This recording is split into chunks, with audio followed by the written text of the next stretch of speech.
નમસ્કાર વિદ્યાર્થી મિત્રો, ફરીથી તમારું સ્વાગત છે આપણે યુટ્યુબ ચેનલ પર. અને આજે આપણે એક નવું ચેપ્ટર જે છે એની શરૂઆત કરવા જઈ રહ્યા છીએ. ઓકે, છેલ્લા લેક્ચર એટલે કે છેલ્લા ચેપ્ટરની અંદર આપણે સજીવ વિશ્વ અને એને જે વૈજ્ઞાનિક નામ કઈ રીતે આપી શકાય છે, પછી એને વર્ગીકરણ કઈ રીતે કરી શકાય છે, એ બધા વિશે જોયું હતું. અને આ ચેપ્ટર જે છે એની અંદર આપણે શું ભણવાનું છે કે બાયોલોજિકલ ક્લાસિફિકેશન એટલે જૈવિક વર્ગીકરણ એ ચેપ્ટરનું નામ છે. એટલે કે પૃથ્વી ઉપર તમે જુઓ કેટલા બધા સજીવો છે કે 17થી 18 લાખ જાતિઓ જે છે ઓળખાયેલી છે. ઓકે, હવે આટલા બધા સજીવો છે, કદાચ એવું બની શકે કે એમને વર્ગીકૃત અથવા નામકરણ ના આપી શકાય, છતાં પણ દરેકને વર્ગીકરણ કરવું ખૂબ જ આવશ્યક છે. તો ધીરે ધીરે કે શરૂઆતમાં આ વર્ગીકરણ જે છે એની કોણે કરેલી છે, ઓકે, અને ધીરે ધીરે એ પ્રોસેસ કઈ રીતના આગળ વધી, તેની હિસ્ટ્રી, સજીવો કેમ વર્ગીકૃત થયા, એ બધું આપણે આ ચેપ્ટરની અંદર ભણવાનું છે. ઓકે, અને બીજું તો એ બધા વિશે જોઈ અને પછી આપણે કિંગડમ મોનેરા સૃષ્ટિ, બેક્ટેરિયાની સૃષ્ટિ વિશે ભણવાનું છે એ ચેપ્ટરની અંદર. બીજું પ્રોટિસ્ટા સૃષ્ટિ, એના વિશે ભણવાનું છે. અને ફૂગ, એના વિશે આ ચેપ્ટરની અંદર આપણે ભણવાનું. એના સિવાય વાયરસ છે, વિરોઇડ્સ છે, પ્રાયન્સ છે, એના વિશે આ ચેપ્ટરમાં ભણવાનું છે. અને આગળના બે ચેપ્ટર જે છે, ત્રીજું અને ચોથું, ત્રીજું ચેપ્ટર એ વનસ્પતિ સૃષ્ટિ છે અને ચોથું ચેપ્ટર એ પ્રાણી સૃષ્ટિ છે. એટલે ટોટલ આપણે 5 કિંગડમ ભણવાના છે: મોનેરા કિંગડમ, પ્રોટિસ્ટા, ફૂગ, વનસ્પતિ અને પ્રાણી સૃષ્ટિ. એટલે તમારા પહેલો યુનિટ જે છે એ આખો પૂરો થશે. ઓકે, તો શરૂઆતમાં બધું ઇન્ટ્રોડક્શનમાં એ છે કે આટલા બધા સજીવો હતા, બરાબર છે, તો કયા વૈજ્ઞાનિકે વર્ગીકરણ કરવાની શરૂઆત કરી? ઓકે, કયા સજીવોએ વનસ્પતિ સૃષ્ટિ એવું નામ આપ્યું, પ્રાણી સૃષ્ટિ એવું વર્ગીકૃત કર્યું, બેક્ટેરિયા છે બધાને મોનેરા કિંગડમમાં મૂક્યા, ફૂગ જે છે એને ફૂગ સૃષ્ટિમાં મૂક્યા. આ બધું વર્ગીકરણ થયું કઈ રીતે? તો સ્ટેપ બાય સ્ટેપ આપણે એના વિશે જોઈએ કે આ વર્ગીકરણ પદ્ધતિ જે છે અમલમાં કઈ રીતે આવી. ઓકે, સૌથી પહેલાં જે એરિસ્ટોટલ નામનો વૈજ્ઞાનિક હતો, એણે જે વનસ્પતિ જે છે એની બાહ્યાકાર રચનાના આધારે એને 3 ભાગમાં વિભાજિત કરી. ઓકે, એની અંદર એણે છોડ, ક્ષુપ અને વૃક્ષ. એરિસ્ટોટલે શું કર્યું? વનસ્પતિઓ હતી ને એની હાઇટના આધારે વર્ગીકૃત કરી કે ભાઈ વનસ્પતિઓ જે છે એને 3 ભાગમાં: છોડ, ક્ષુપ અને વૃક્ષ. છોડ એ સૌથી નાની વસ્તુ છે, પછી ક્ષુપ આવે ને પછી વૃક્ષ આવે. તો હાઇટના આધારે હબ, શ્રબ અને ટ્રી, આ હાઇટના આધારે એણે સૌથી પહેલાં વર્ગીકરણ. આ પ્રાથમિક પ્રકારનું જ વર્ગીકરણ છે, શરૂઆત છે, પણ એ ટાઈમે આ પ્રકારનું વર્ગીકરણ આપવું એ પણ એક મોટી વસ્તુ છે જે વર્ગીકરણનો પાયો નાખે છે. Okay, Aristotle. ચલો, એણે પ્રાણીઓ જે છે એને કઈ રીતના વર્ગીકૃત કર્યા કે જે પણ પ્રાણીઓ હતા એને કઈ રીતના વર્ગીકૃત કર્યા કે ભાઈ એવા પ્રાણીઓ જે લાલ રુધિરવાળા હતા અને એવા પ્રાણીઓ જે લાલ રુધિર વિહીન હતા. એવા પ્રાણીઓ, બરાબર, એટલે પ્રાણીઓને બ્લડના આધારે કે ભાઈ રેડ બ્લડવાળા અને લાલ રુધિર વગરના એ પ્રાણીઓને. ઓકે, જેમ કે તમે જો કે ભાઈ અમીબા છે, પેરામિશિયમ છે, બધા સછિદ્ર સમુદાયના પ્રાણીઓ છે, એ બધામાં ક્યાં લાલ રુધિર હોય છે? ના. ઓકે, તો એ બધા લાલ રુધિર વગરનામાં સમાવેશ થાય. તો એરિસ્ટોટલે શરૂઆત કરી વર્ગીકરણ કરવાની. ઓકે, હવે આગળ જોઈએ કે એના પછી લિનિયસ આવે. કયા વૈજ્ઞાનિક? તમને ખ્યાલ છે? Carolus Linnaeus.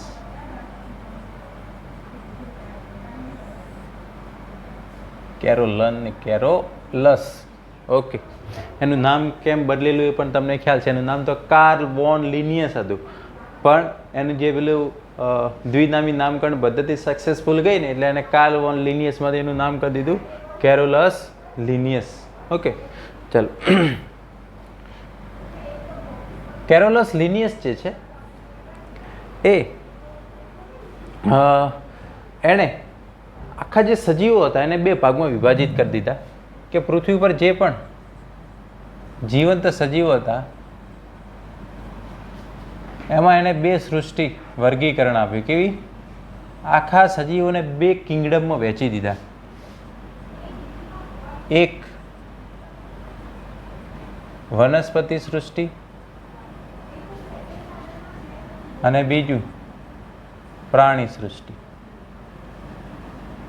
એક વનસ્પતિ સૃષ્ટિ અને બીજું પ્રાણી સૃષ્ટિ. એટલે બે ભાગમાં એણે સિમ્પલી એ બધાને વર્ગીકૃત કરી દીધા. ઓકે, હવે આનું વર્ગીકરણ કરવાની ટેકનિક પણ કંઈક એવી જ હતી કે જેટલા પણ કોષ દિવાલ ધરાવતા હતા એ બધાને વનસ્પતિ સૃષ્ટિ મૂકી દીધા. જેટલા કોષ દિવાલ નહોતા ધરાવતા એને પ્રાણી સૃષ્ટિ મૂકી દીધા. ઓકે, એટલે એનાથી ઘણા બધા પ્રોબ્લેમ પણ ક્રિએટ થયા, પણ આ શરૂઆત હતી. ઓકે, એટલે શરૂઆત થઈ એટલે પાછળ તો એનું ધીરે ધીરે મોડિફિકેશન થાય, પણ શરૂઆત કરવી એ પણ એક મહત્વનું છે. તો બે સૃષ્ટિ વર્ગીકરણ આપવાવાળો વૈજ્ઞાનિક કોણ? ઓકે, હવે આમાં પ્રોબ્લેમ કેવા ક્રિએટ થયા દેખો. હવે વનસ્પતિ જેટલા પણ કોષ દિવાલ ધરાવે એ બધા વનસ્પતિ સૃષ્ટિમાં ગયા. હવે ધારો કે એના ઉદાહરણમાં લઈ કે કોણ એની અંદર આવી ગયું. દેખો, જેમ કે આપણે બેક્ટેરિયા કોષ દિવાલ ધરાવે છે તે વનસ્પતિ સૃષ્ટિમાં આવી ગયું. ઓકે, ફૂગ એ કોષ દિવાલ ધરાવે છે એ પણ વનસ્પતિ સૃષ્ટિમાં આવી ગયું. ઓકે, પછી દ્વિઅંગી છે, ત્રિઅંગી વનસ્પતિઓ છે, આવૃત બીજધારી વનસ્પતિ છે, અનાવૃત બીજધારી વનસ્પતિ છે, લીલ છે. આ બધું વનસ્પતિમાં જે પણ કોષ દિવાલ ધરાવે બધાને મોકલી દીધા એમાં. ઓકે, પછી જે કોષ દિવાલ નથી ધરાવતા જેમ કે અમીબા છે, પેરામિશિયમ છે અને બીજા જેટલા પણ પ્રાણીઓ છે જે કોષ દિવાલ નથી ધરાવતા એ બધા આવી ગયા પ્રાણી સૃષ્ટિમાં. ઓકે, તો આ રીતના વર્ગીકરણ કરી દીધું. ઓકે, હવે આમાં પ્રોબ્લેમ શું થયા? એના ડ્રોબેક કે આ વર્ગીકરણ પદ્ધતિ જે છે એના ડ્રોબેક કયા હતા, ગેરફાયદા કયા હતા? ઓકે, આની અંદર શું થયું? એક ડ્રોબેક એ છે કે આમાં આદિકોષ કેન્દ્રી સજીવો અને સુકોષ કેન્દ્રી સજીવો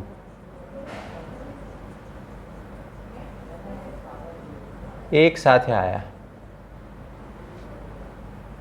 દેખો, બેક્ટેરિયા કેવા છે? આદિકોષ કેન્દ્રી. આ બધા કેવા છે? સુકોષ કેન્દ્રી સજીવો. કેવા છે? હવે એવી કોઈ વર્ગીકરણ પદ્ધતિ ના હોવી જોઈએ જેમાં આદિકોષ કેન્દ્રીય સુકોષ કેન્દ્રીય બધા સાથે જ આવે, એવું હોવું જોઈએ નહીં. તો એક ડ્રોબેક એનો એ ખ્યાલ આવે છે. બેક્ટેરિયા આદિકોષ કેન્દ્રી છે. ઓકે, પછી આ વર્ગીકરણમાં કેવું છે? એક કોષી સજીવો અને બહુકોષી સજીવો એ પણ એકબીજાના સાથે આવ્યા. એક કોષી સજીવો અને દેખો, બેક્ટેરિયા એક કોષી છે, આ બધા બહુકોષી છે. આ બધા કેવા છે? બહુકોષી. એવી અમીબા જે છે એક કોષી સજીવ છે. આ બધા કેવા છે? જેમ કે બીજા બધા પેરામિશિયમ તો એક કોષી જ છે, પણ બીજા બધા પ્રાણીઓ કેવા છે? બહુકોષી. તો આમાં પ્રોબ્લેમ છે. એક કોષી સજીવ ને બહુકોષી સજીવ એક સાથે આવ્યા. ઓકે, ત્રીજો પ્રકાશ સંશ્લેષી સજીવો અને અપ્રકાશ સંશ્લેષી સજીવો.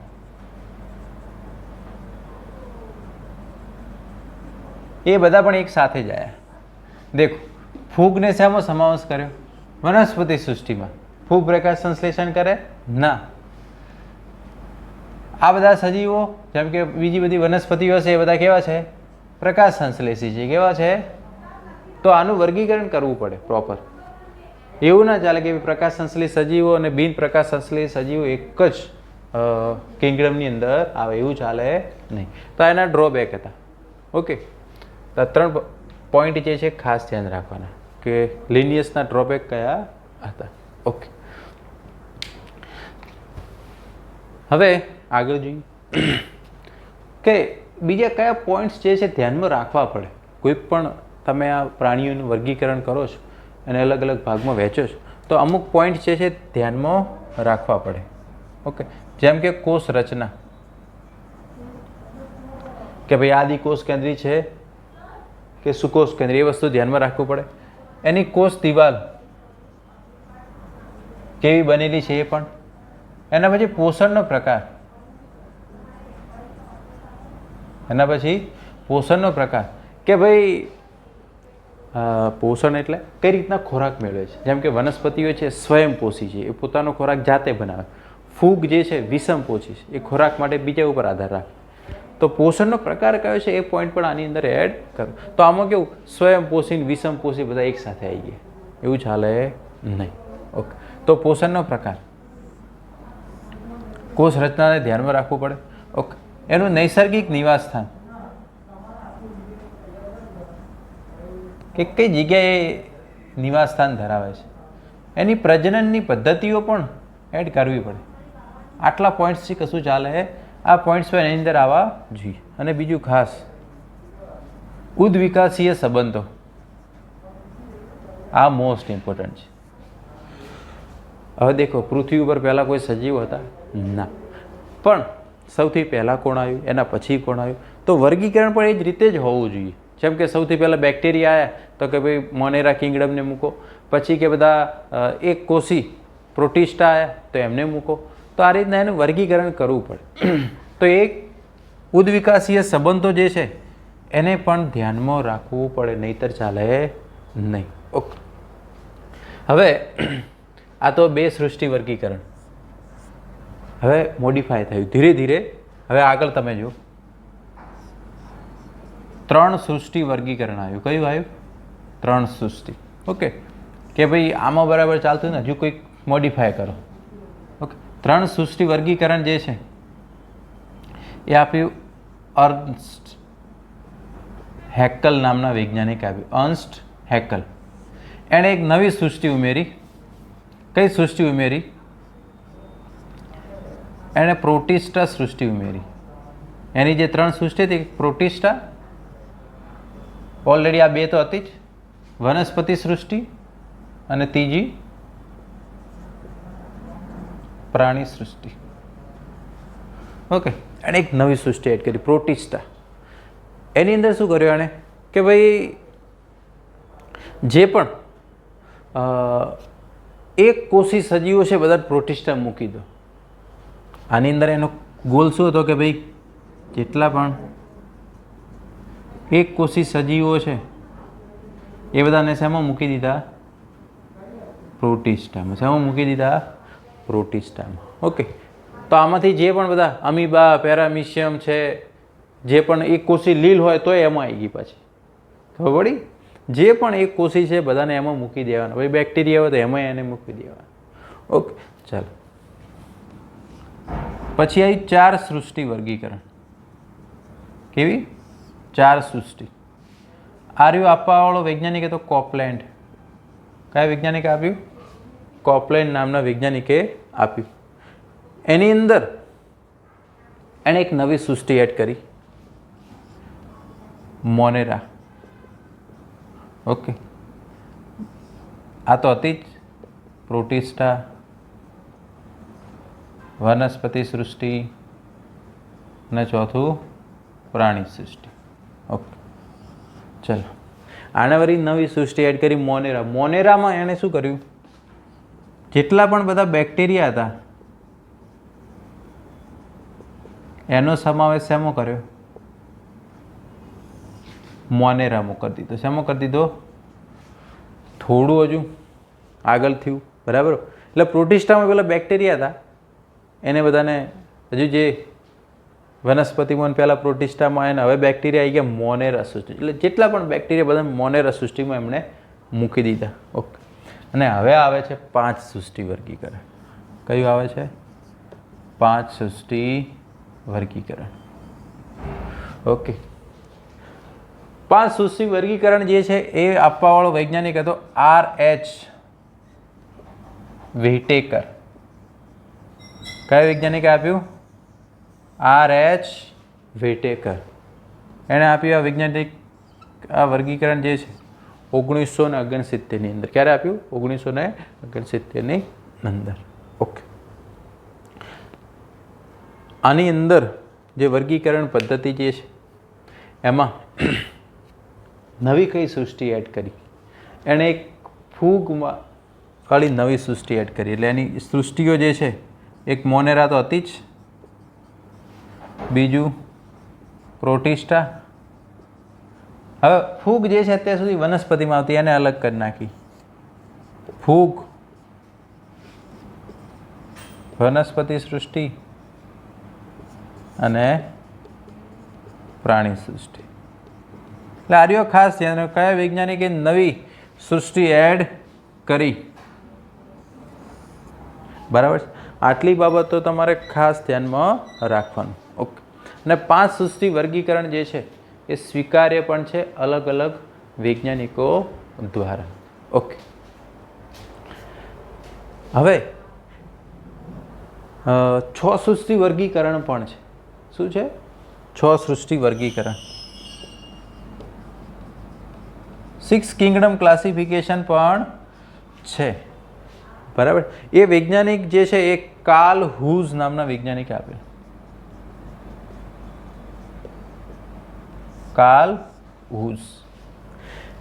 કાર્લ હુઝ નામના વૈજ્ઞાનિકની જે સિસ્ટમ હતી પહેલાં ત્રિક્ષેત્રીય વર્ગીકરણ તરીકે ઓળખાતી. 6 સૃષ્ટિ વર્ગીકરણ જે છે એ પહેલાં કયા ઓળખાતી? ત્રિક્ષેત્રીય વર્ગીકરણ. કાર્લ હુઝે આખી જે સજીવ સૃષ્ટિ છે ને 3 ભાગમાં વહેંચી દીધી. એણે જે મોનેરા સૃષ્ટિને 2 ભાગમાં વહેંચેલી. Archaea domain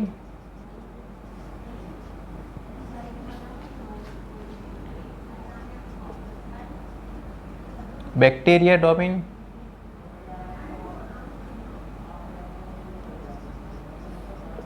Archaea Eubacteria domain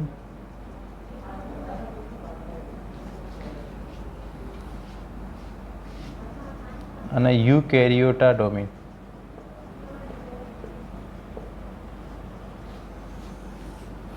એને 3 ક્ષેત્રીય 3 ડોમેઇન ક્લાસિફિકેશન હતું પહેલાં આનું. આર્કિયા, યુ બેક્ટેરિયા અને યુકેરિયોટા. ઓકે. ચલો. આ જે છે એકચ્યુઅલી મોનેરાના જ ભાગ છે. કોના ભાગ છે? મોનેરા. આને કહેવાય આર્કી બેક્ટેરિયાની અંદર આવે. કોણ આવે? આર્કી બેક્ટેરિયા. અને આર્યું છે યુ બેક્ટેરિયા. ઓકે. એકચ્યુઅલી આ બંને મોનેરાના જ ભાગ છે. કોના ભાગ છે? મોનેરા. મોનેરા સૃષ્ટિના 2 ભાગ કરી દીધા, આર્કિયા અને યુ બેક્ટેરિયા. ઓકે. ને જે યુકેરિયોટ એટલે સુકોષ કેન્દ્રી, એનો મતલબ શું થાય? સુકોષ કેન્દ્રી. એની અંદર કોનો સમાવેશ થયો? પ્રોટિસ્ટા, ફૂગ, ત્રીજું છે વનસ્પતિ સૃષ્ટિ અને ચોથું છે પ્રાણી સૃષ્ટિ. એટલે પ્રોટિસ્ટા, ફૂગ, વનસ્પતિમાં એ બધાને યુકેરિયા ડોમેઇનમાં સમાવેશ થયો. મોનેરાના 2 ભાગ પાડી દીધા. એટલે આગળ જઈ ને આ 6 સૃષ્ટિમાં 3 ડોમેઇન હતું ને એમાં 2 આર્યા અને 4 આ ટોટલ કેટલા થયા? 6. તો જે 6 ડોમેઇન વર્ગીકરણ જે છે કયા આવ્યા એ આપણે અહીંયા લખી દઈએ. ઓકે. 6 સૃષ્ટિ વર્ગીકરણમાં આર્કિયા, યુ બેક્ટેરિયા આ 2 ક્લાસ. ઓકે. પ્રોટિસ્ટા, ફૂગ, વનસ્પતિ સૃષ્ટિ અને પ્રાણી સૃષ્ટિ. એકચ્યુઅલી શું છે આ જે ભાગ જે છે એ યુ બેક્ટેરિયા ડોમેઇનના યુકેરિયોટા ડોમેઇનના છે, સુકોષ કેન્દ્રીના છે. અને આર્કિયન બેક્ટેરિયા જે યુ બેક્ટેરિયા છે એ આર્કિયા ન્યૂ બેક્ટેરિયા છે. શું છે? તો જે 6 સૃષ્ટિ વર્ગીકરણ આપવાવાળો વૈજ્ઞાનિક કાર્લ હૂઝ હતો. કોણ હતો? કાર્લ હૂઝ. હોપ તમને અહીંયા સુધી ખ્યાલ આવી ગયો. હવે આપણે મેઇન ભણવાનું છે આ 5 સૃષ્ટિ વર્ગીકરણ, કે 5 સૃષ્ટિ વર્ગીકરણ જે છે કયા આધાર ઉપર આવ્યું એ વિશે આપણે જોવાનું છે.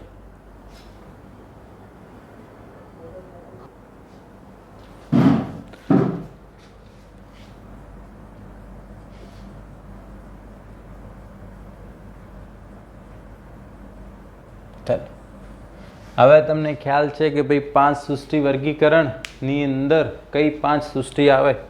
મોનેરા, પ્રોટિસ્ટા, ફૂગ, વનસ્પતિ સૃષ્ટિ અને પ્રાણી સૃષ્ટિ. આપવાવાળો વૈજ્ઞાનિક કોણ? RH Whittaker. એણે 5 સૃષ્ટિ વર્ગીકરણ આપી. ઓકે, હવે એણે જે 5 સૃષ્ટિ વર્ગીકરણ પદ્ધતિ છે કયા આધાર પર આપી? એને અમુક પોઈન્ટ્સ જે છે એના આધારે 5 સૃષ્ટિ વર્ગીકરણ આપી ને પ્રશ્ન ઘણીવાર નીટની અંદર પૂછાયેલો છે. ઓકે, તે તમારે ખાસ ધ્યાનમાં રાખવાની. બરાબર છે? કયા વર્ષમાં આપી એ પણ તમારે ખાસ ધ્યાન. એમાં કોષ રચના 1 પોઈન્ટ્સ.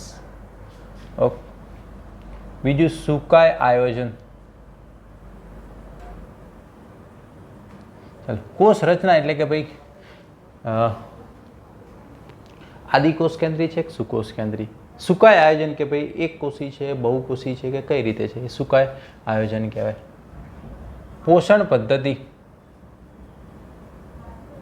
કે ભાઈ આ સજીવ છે કે પોષણ કઈ રીતના મેળવે છે? સ્વયંપોષી છે કે પરોપજીવી છે? ઓકે, સ્વયંપોષીમાં કે પ્રકાશ સંશ્લેષી છે કે રસાયણ સંશ્લેષી છે, એ પણ એનો આધાર. તો આ પોઈન્ટ્સ ઉપર. ઓકે, અને ચોથો પોઈન્ટ હતો ઉદ્વિકાસીય સંબંધો. આપણે એને એક પ્રજનન વાળો પોઈન્ટ્સ પણ આવે. પ્રજનન પદ્ધતિ ટોટલ 5 પોઈન્ટ હતા. અને જાતિ વિકાસીય સંબંધો. તો એક્ઝામમાં પૂછાય કે ભાઈ 5 સૃષ્ટિ વર્ગીકરણ પદ્ધતિ કઈ મેથડ અથવા કયા બેઝ ઉપર આપવામાં આવ્યું? કોષ રચના સજીવની કેવી છે એના આધારે, સુકાય આયોજન બોડી સ્ટ્રક્ચર, પોષણ પદ્ધતિ, પ્રજનનની મેથડ અને જાતિ વિકાસીય સંબંધ. આ 5 પોઈન્ટ્સના આધારે આ વર્ગીકરણ આપવામાં આવ્યું. હવે એનું એક ટેબલ છે, આપણે પહેલાં જોઈ લઈએ, પછી એની અંદર કયા કયા ફેરફારો થયેલા, કયા સજીવો કોની અંદર સમાવેશ થતા એના વિશે આપણે વાત કરીએ. ઓકે, તો એની અંદર સૌથી પહેલાં આપણે એના લક્ષણો લખીએ. બરાબર? ચાલો, પછી આપણે 5 સૃષ્ટિના નામ લખી દઈએ. મોનેરા, પ્રોટિસ્ટા, ફૂગ, વનસ્પતિ સૃષ્ટિ અને પ્રાણી સૃષ્ટિ. ઓકે, એના ગુણધર્મો વિશે જોવાનું છે.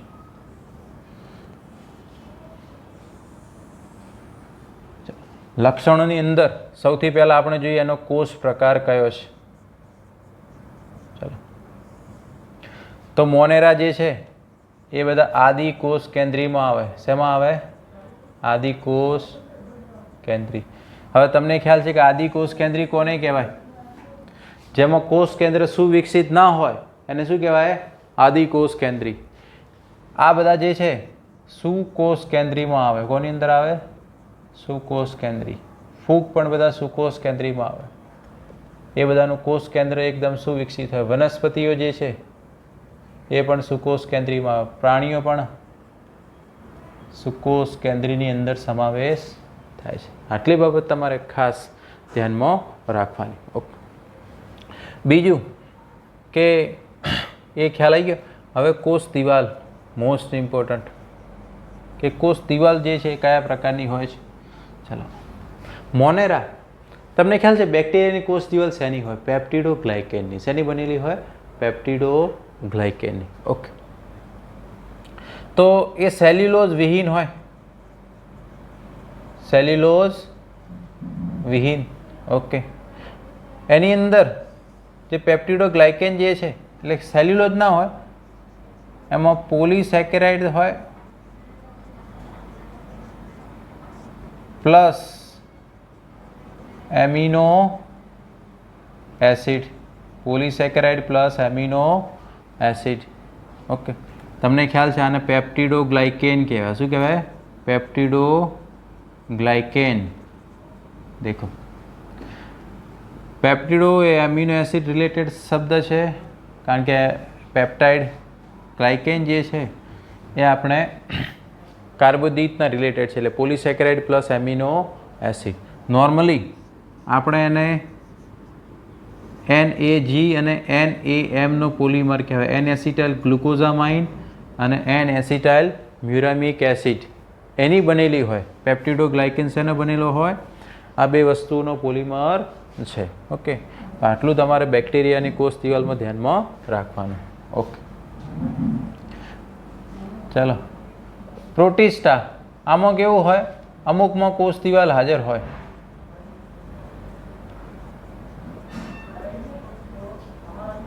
તમે જ્યારે ભણશો પ્રોટિસ્ટા વિશે એટલે એની અંદર આવશે, એમાં ક્રાઇસોફાઇટા આવશે, ડાયનોફ્લેજેટ્સ છે, એ બધામાં કોષ દિવાલ હાજર છે. ફરી પાછું યુગ્લિનોઇડ્સ છે, એમાં થોડું પ્રોટીન લેયર હોય. સ્લાઇમ મોલ્ડ્સ અને પ્રોટોઝોન્સ એમાં કોષ દિવાલ હોતી નથી, એટલે અમુકમાં હોય ને અમુકમાં નથી હોતી. ફૂગમાં તો તમને ખ્યાલ છે શેની બનેલી હોય? કાઇટિનની. ફૂગમાં કોષ દિવાલ હાજર હોય, કાઇટિનની બનેલી. કાઇટિન જે છે તમને ખ્યાલ છે કે એ N-એસિટાઇલ ગ્લુકોઝામાઇનનો પોલિમર કહેવાય. શેમાં કહેવાય? બેક્ટેરિયન કોષ દિવાલમાં બંને હોય, જ્યારે આમાં ખાલી NAG જ હોય. શું હોય? NAG. ઓકે, સમ પોલિમર છે. કેવો છે? વનસ્પતિમાં કોષ દિવાલ હાજર હોય, શેની બનેલી હોય? સેલ્યુલોઝ. ને આમાં પ્રાણીઓ કોષ દિવાલ હોય? હોતી નથી. ઓકે, ચાલો. પછી કોષ કેન્દ્ર પટલ. ઓકે, આપણે શું કીધું કે જે પણ આદિ કોષ કેન્દ્રી છે એમાં કોષ કેન્દ્ર સુવિકસિત હોતું નથી, એટલે એમાં કોષ કેન્દ્ર પટલ ગેરહાજર હોય. જ્યારે સુકોષ કેન્દ્રીમાં કોષ કેન્દ્ર સુવિકસિત હોય તો એમાં કોષ કેન્દ્ર પટલ હાજર હોય. તો આમાં ગેરહાજર, આ બધામાં સુકોષ કેન્દ્રી છે, તો આ બધા શેમાં આવે? આમાં કોષ કેન્દ્ર હાજર. ઓકે, એટલે તમને કોઈ પણ એવું પૂછવામાં આવે તો કે ભાઈ બેક્ટેરિયામાં જે આવતા હોય, જે પણ મોનેરામાં આવે છે એના સિવાયના જે સજીવો છે એ બધા સુકોષ કેન્દ્રીમાં આવશે. શેમાં આવશે? સુકોષ કેન્દ્રીમાં. એમાં બધી પટલમાં અંગિકાઓ જોવા મળશે, જ્યારે આમાં જોવા મળશે. આપણે તફાવત પણ જોયેલો છે આદિકોષ કેન્દ્રી અને સુકોષ કેન્દ્રી. દૈહિક આયોજન. શરીર રચના કેવી છે કે ભાઈ એક કોષનો બનેલો છે, 2 નો 4 નો, કેટલા કોષનો? ઘણા બધા કોષોનો બનેલો છે. ઓકે, તો આ કોષીય હોય. કોષીય એટલે એક જ કોષનો. પ્રોટિસ્ટા એ બધા કેવા છે? કોષીય એટલે એક જ કોષના બનેલા છે, એક કરતાં વધારે કોષોના બનેલા નથી. ફૂગ જે છે એની અંદર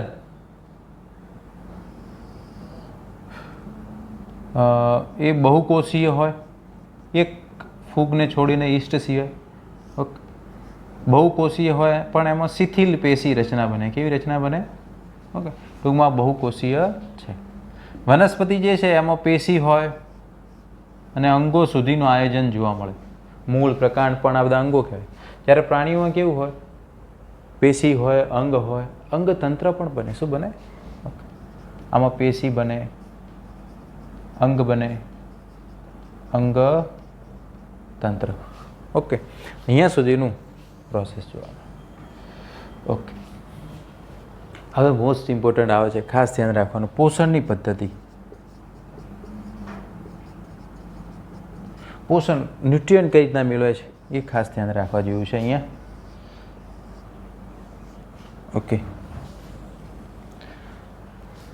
બેક્ટેરિયા જે છે કઈ રીતના પોષણ મેળવી શકે છે? તો ઘણા બેક્ટેરિયા સ્વયંપોષી હોય છે. કેવા હોય છે? સ્વયંપોષી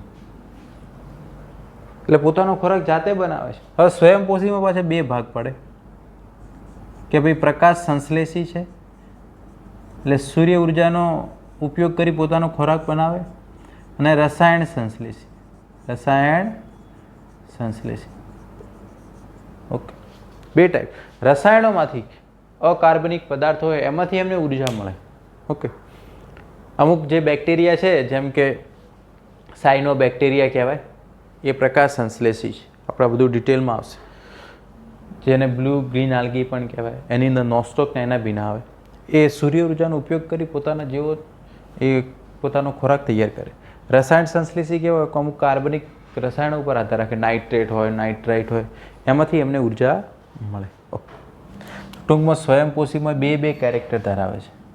અમુક કેવા હોય વિષમપોષી. વિષમપોષી એટલે બીજા ઉપર આધાર રાખે. હવે બીજામાં પાછા બે ટાઈપના હોય. પરોપજીવી છે એટલે કે જીવંત સજીવ ઉપર આધાર રાખે, કે મૃતોપજીવી છે કે મૃત સજીવ ઉપર આધાર રાખે. તો ટોટલ બેક્ટેરિયામાં 4 પ્રકારની પોષણની વેરાયટી જોવા મળે છે. ખ્યાલ આવે છે? ઓકે. પ્રોટિસ્ટા જે છે એમાં 2 પ્રકારનું છે. એ સ્વયંપોષી પણ છે અને વિષમપોષી પણ છે. એ સ્વયંપોષી પણ છે અને વિષમપોષી પણ છે. ઓકે, સ્વયંપોષીની અંદર એ પ્રકાશ સંશ્લેષી છે. શું છે? રસાયણ સંશ્લેષી જોવા મળતા નથી. વિષમપોષીમાં પાછા બંને પ્રકાર છે, પરોપજીવી પણ છે અને મૃતોપજીવી પણ છે. ઓકે, ચાલો.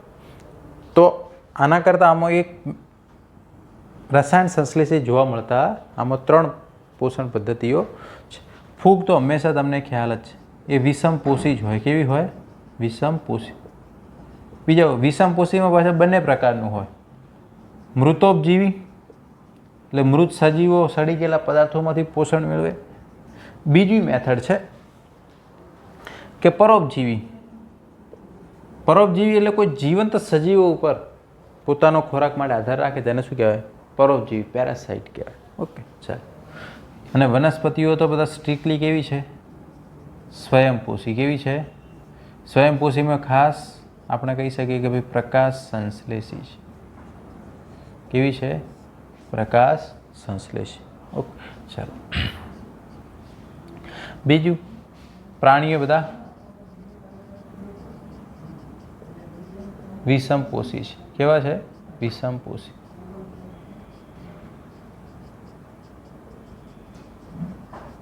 એમાંથી અમુક મૃતોપજીવી પોષણ પણ ધરાવે છે. શું ધરાવે છે? મૃતોપજીવી પોષણ. ઓકે, અથવા તો પ્રાણી સંપોષણ. કેવું પોષણ ધરાવે? પ્રાણી સમ. પ્રાણી સમ એટલે બીજા પ્રાણીઓનો ખોરાક તરીકે ઉપયોગ કરે, પ્રાણી સંપોષણ કહેવાય. ઓકે, ખ્યાલ આવી ગયો? બેક્ટેરિયા છે એટલે મોનેરા, સ્વયંપોષી વિષમપોષી બંને. સ્વયંપોષીમાં એ પ્રકાશ સંશ્લેષી પણ હોઈ શકે છે, રસાયણ સંશ્લેષી પણ હોઈ શકે છે. વિષમપોષીમાં પરોપજીવી અને મૃતોપજીવી બંને છે. પરોપજીવી એટલે જીવંત સજીવ ઉપર આધાર રાખે. વિષમપોષી એટલે મૃતોપજીવી એટલે મૃત સજીવ ઉપર આધાર રાખે, સડી ગયેલા પદાર્થો. પ્રોટિસ્ટા એ સ્વયંપોષી પણ હોય, એમાં ખાસ કરીને પ્રકાશ સંશ્લેષી હોય છે, રસાયણ સંશ્લેષી હોતા નથી. વિષમપોષી છે એમાં બંને ટાઈપ આવી ગયા, પરોપજીવી પણ હોય